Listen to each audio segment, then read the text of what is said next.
todo mundo tinha uma ideia, mas aí a pesquisa veio e mostrou para valer. Pesquisa Datafolha, que mais da metade dos paulistanos queda na renda por causa da pandemia. Giovana Debur. Boa tarde, Ronald e Tarde. Zaidan. 52% das famílias paulistanas tiveram queda no rendimento por causa da pandemia do coronavírus. O resultado é da última pesquisa Datafolha, que mostrou que outros 41% mantiveram as rendas e apenas 7% registraram um aumento. Ronald, nas famílias que ganham em até 2 salários mínimos, 55% tiveram uma queda na renda. Entre aquelas com mais de 10 salários mínimos, 33% também apresentaram queda no orçamento. Entre os autônomos, esse percentual ficou em 66%. E nos assalariados registrados, 47% tiveram perda. O levantamento mostra que 38% dos moradores aqui da capital paulista também solicitaram auxílio emergencial de R$ 600. Destes, 81% receberam pelo menos uma parcela. A pesquisa foi realizada nos dias 21 e 22 de setembro, com mais de 1.000 entrevistados. A margem de erro é de até 3 pontos percentuais para mais ou para menos. E o nível de confiança é de 95%. Número que me chamou muito a atenção, Zaidan, 38% dos moradores de São Paulo, da capital paulista, com o pedido efetivado. Uns receberam uma parcela, outros mais parcelas, mas essa quantidade de gente pediu o auxílio emergencial também. Pois é, e você vê aqui, 69% dos que estão desempregados atualmente, 67% dos autônomos, 59% dos assalariados sem registro e 46% das donas de casa, né? E aquele negócio, é preciso realmente dividir por renda, né? Porque quando você fala em percentual de uma população tão grande como na cidade de São Paulo, isso aqui é especificamente da cidade de São Paulo, 52% das famílias paulistanas, não são as paulistas, as paulistanas só na cidade de São Paulo, com queda de renda. E 41% afirmando que conseguiram manter os rendimentos. 7% tiveram aumento. Então, quem ganha até 2 salários mínimos, 55% queda na renda. Mais de 10 mínimos, 33%. Então, quem já tinha renda menor teve o risco maior de perder renda. Mais da metade perdeu renda. E aqui, vale notar, ainda há aqueles que até tiveram aumento na renda, porque com o auxílio emergencial passaram a ganhar mais do que antes, mas é emergencial, ou seja, daqui a pouco desaparece. E seja um programa assistencial permanente, seja o que resta agora do auxílio emergencial, é menos do que os R$600, metade. No caso do programa permanente, no máximo a metade do que é o auxílio emergencial. Então, os R$600, que para alguns representaram aumento de renda, eles desaparecem agora. A pessoa pode até ainda ganhar mais alguns meses aí do auxílio emergencial, porém R$300. E depois, no novo programa social permanente, cerca de R$300. Então, esses R$600, que para muitos significaram mais renda, deixam de existir, né? O que vai agravar a situação de alguns. Agora, quanto a uma faixa que tem aumento da renda, eu vi outro dia que, por exemplo, aqueles bilionários lá dessas empresas de tecnologia, né, de redes sociais, etc., Facebook e Amazon, que vende produtos aí, que são pedidos pela internet, etc., então, o Zuckerberg, Bezos, né? Esses caras ganharam muito mais dinheiro ainda na pandemia. Mas é uma coisa meio óbvia, né? Porque grande parte do mundo entrou numa situação anormalíssima, de isolamento, etc. E a internet virou o canal com o mundo, né?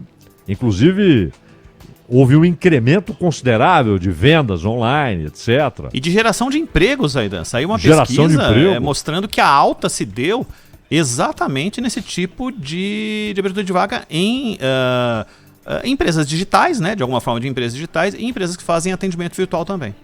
Claro, claro. Aí dá para imaginar, inclusive, a perversidade da consequência de uma pandemia como esta, se ela acontece antes dessas tecnologias todas estarem à disposição do mundo, né? Porque isso foi uma válvula de escape e quem ganha dinheiro com isso ganhou muito mais dinheiro. Apesar de quedas consideráveis que tiveram na Nasdaq, né? Essas empresas, inclusive, sofreram algumas perdas por outros processos, né?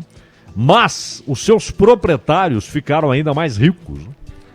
Já eram bilionários, claro, estão entre os mais ricos do mundo e ganharam ainda mais dinheiro. E também alguns que são desconhecidos, que lidam com redes sociais chinesas, né? E que não têm não se tornaram celebridades mundiais como esses dos Estados Unidos.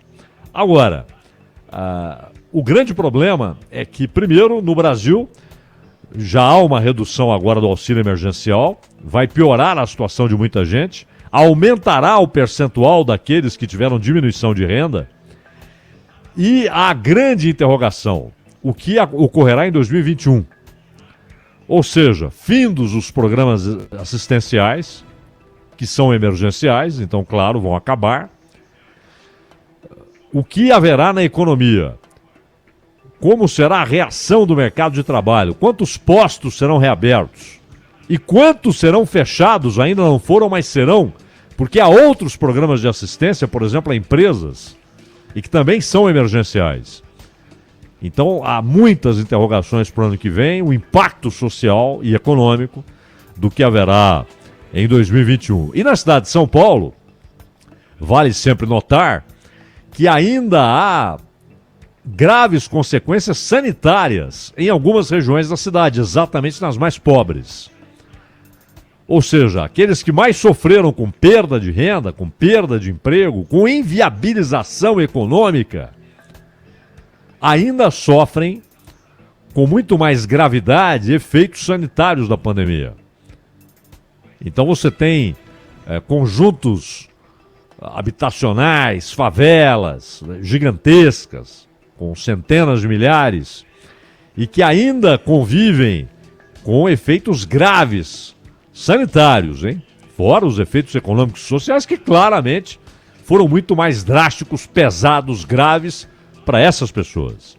E também elas ainda sofrem, do ponto de vista sanitário, do risco de morte ou risco de problemas graves de saúde por causa do coronavírus.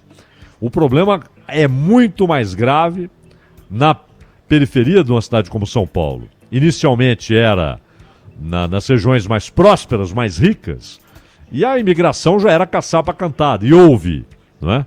Continua mais grave, muito mais grave, só que convivendo com consequências sociais e econômicas pesadas da pandemia.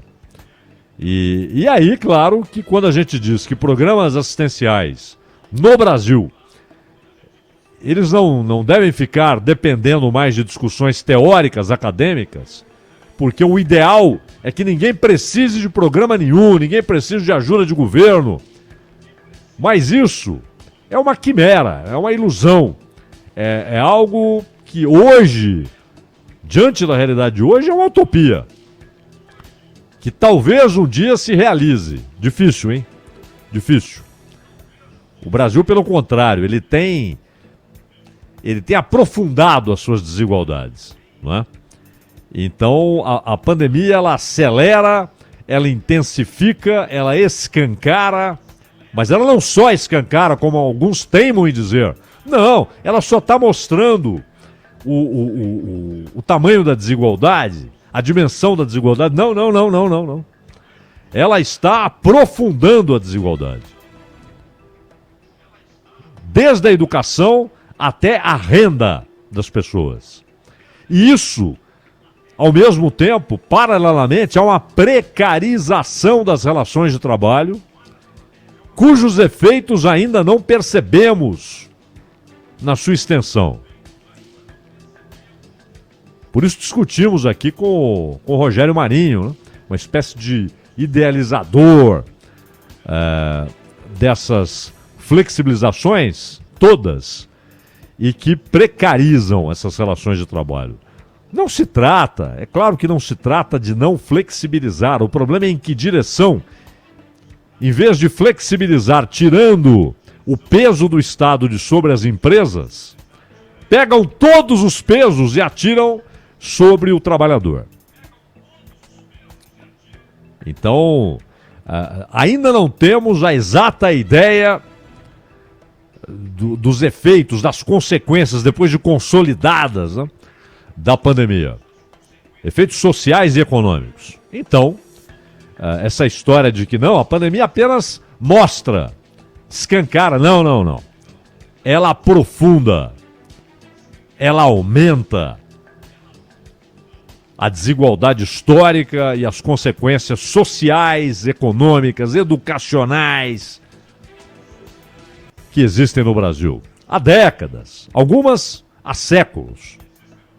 Pois elas estão sendo neste momento, estamos vendo, como dizem, né, a história acontecer num momento grave de mudança. As mudanças não são para melhor, porque agravam o que já era crônico na sociedade brasileira.